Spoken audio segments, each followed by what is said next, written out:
ये जो भारतीय जनता पार्टी के जो प्रतिनिधि इस बात का तर्क दे रहे हैं कि जो कुल वोट जो है वो कांग्रेस के विरोध में पड़ा है। तो मेरा ऐसा मानना है कि ये जो चुनाव है, जो चुनाव के परिणाम होते हैं, ये अंक गणित के आधारित होते हैं। यदि किसी उम्मीदवार को ज्यादा वोट मिले हैं प्रतिद्वंदी उम्मीदवार से, तो वो जीता हुआ घोषित किया जाता है। बाद में भले चाहे कितने भी वोट विपक्ष में पड़े हो, उससे मुझे लगता है कि कोई मायने नहीं रखता है। जो रणनीति की आपने बात की, हम्म। मुझे लगता है कि स्वाभाविक रूप से जो रणनीति भारतीय जनता पार्टी को बनानी चाहिए थी, वो नहीं बना पाई। और जो अशोक गहलोत जो राजस्थान के मुख्यमंत्री और राजनीति के बड़े चतुर खिलाड़ी हैं, मुझे लगता है कि उन्होंने जो रणनीति बनाई वो पूरी तरह से सफल हुई। जिस तरीके से हम देखते हैं कि क्या नाम से दरियावद में जो भारतीय जनता पार्टी की जो सीट थी, उसको क्या नाम से छीन लिया गया है भाजपा से कांग्रेस ने।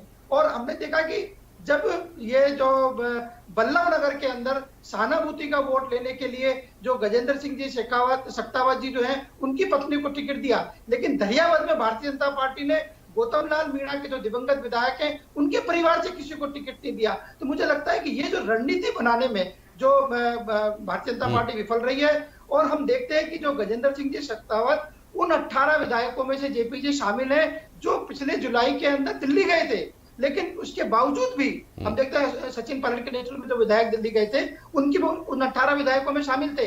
लेकिन उसके बावजूद भी मुख्यमंत्री ने रणनीति इस बात की अपनाई कि हमको सहानुभूति का वोट चाहिए, इसलिए उनकी पत्नी को उन्होंने उम्मीदवार बनाया और वो रणनीति मुझे लगता है सफल रही। एक बात मैं इस मौके पर यह और कहना चाहूंगा कि इस जी जी जी जेपी जी, मैं एक बात और कहना चाहूंगा कि इस पूरे चुनाव के अंदर यदि सबसे ज्यादा किसी को राजनीतिक फायदा हुआ है, तो मुझे लगता है मुख्यमंत्री अशोक गहलोत को फायदा हुआ है। हमने देखा कि इस पूरे चुनाव के अंदर सचिन पायलट सिर्फ नामांकन के समय मौके पे गए थे, लेकिन उसके बाद में पूरे चुनाव प्रचार के दौरान सचिन पायलट क्या नाम से मध्य प्रदेश में हम देखे गए, उत्तर प्रदेश में देखे गए, बंबई में देखे गए, लेकिन राजस्थान के उपचुनाव में उन्होंने भाग नहीं लिया। तो ऐसी स्थिति में अब जो अशोक गहलोत के समर्थक है वो ये बात भी कह सकते हैं कि ये जो उपचुनाव है वो सचिन पायलट के बगैर जीता गया।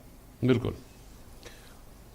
समय बहुत कम है, चूंकि मित्तल साहब एक सवाल का जवाब और दीजिएगा कि आज जो उपचुनाव देश भर में जो नतीजे आए हैं ना, उसमें असम में तृणमूल कांग्रेस के साथ मतदाता गया, राजस्थान में कांग्रेस के साथ गया, हिमाचल में कांग्रेस के साथ गया, मध्य प्रदेश में भारतीय जनता पार्टी को समर्थन दिया मतदाता ने। लेकिन कुल मिलाकर जैसी स्थिति आज से 2 साल पहले थी वैसी नहीं है। तो लोग ये मान के चल रहे हैं कि ये कांग्रेस के रिवाइवल का दौर भी हो सकता है। क्या ऐसा लगता है आपको इन उपचुनावों के संकेतों से?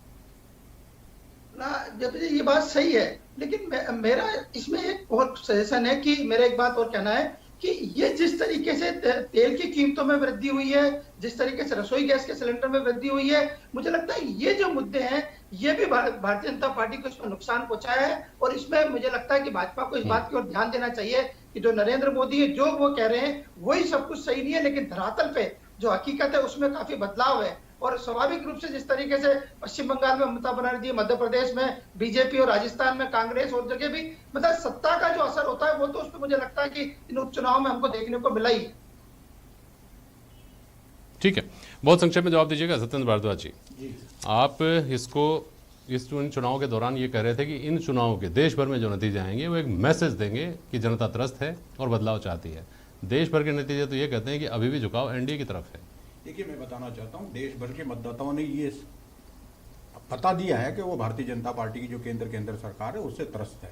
आप इसको मैं अच्छी तरह से मैं निवेदन करना चाहता हूँ कि वो 100% त्रस्त है, क्योंकि ये तो अभी बानगी है। आने वाले लोकसभा के चुनाव में जिन जिन राज्यों में विधानसभा के चुनाव है आगामी 5 स्टेट के अंदर, उनके अंदर वहाँ की जनता भारतीय जनता पार्टी की जो केंद्र की सरकार चल रही है, जुमलों की सरकार चल रही है, देश के अंदर वैमनस्यता और भाई से भाई को लड़ाने का जो उन्होंने खेल रचा रखा है उसका मुंह तोड़ जवाब देगी।